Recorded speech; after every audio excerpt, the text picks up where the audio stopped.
What was different about what we were producing was that we set out to make the best quality products that we could find, but always in the back of our minds we had something bigger. And although developing t-shirts and sweatshirts was relatively straightforward, what we were always working towards was actually slotting this in as part of a diving lifestyle brand that incorporated some extremely high performance products. And we spent years sourcing the right materials, working on the right designs, coming up with small tweaks to our ideas or what other people had brought onto the market, but to produce something that we felt was missing.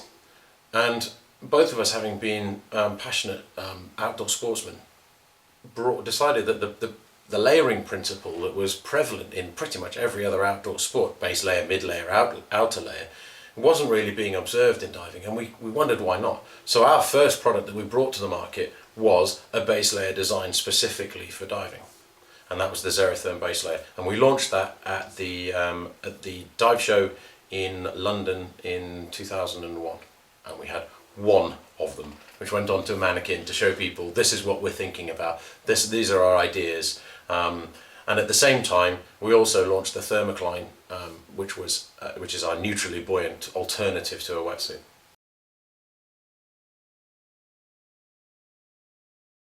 The Thermocline product line is based around the principle that essentially with a thin wetsuit, as you go deeper, the neoprene gets compressed.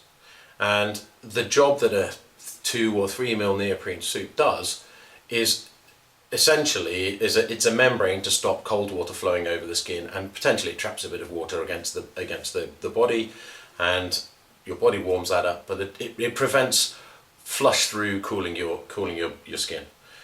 We started to look for materials that would do that didn't involve neoprene. And we discovered a material which was fleece lined on the inside, had a polyurethane membrane, and then a nylon polyester outer on the outside, that essentially did the same job as a thin neoprene dry suit. Beg pardon. Essentially did the same job as a thin neoprene wetsuit at depth. Its thermal performance is equivalent to about 2 mil neoprene. It doesn't change with depth, and also once it's wet, it's neutrally buoyant, so you need less lead on your weight belt. So we produced a suit from this, and we also produced vests, shorts and other accessories that you could layer up under a wetsuit. One of the biggest things that we found in our experience as divers on liverboards or even on shore-based holidays is that towards the end of a week's diving, you don't really feel as inclined to do as many dives as you did at the beginning of the week's diving. One of the reasons is your body core temperature is coming down ever so slightly and you're starting to get cold. Now, if we could turn that around and say, put on a vest, you don't need to change your weight belt configuration, put on this vest, you'll be warmer for your dives, and have people feel much more comfortable about doing 4 dives a day, 5 dives a day on a liverboard sometimes. They're going to get a better value from their liverboard experience, but also they're going to have felt better during the dive and enjoyed the dive more.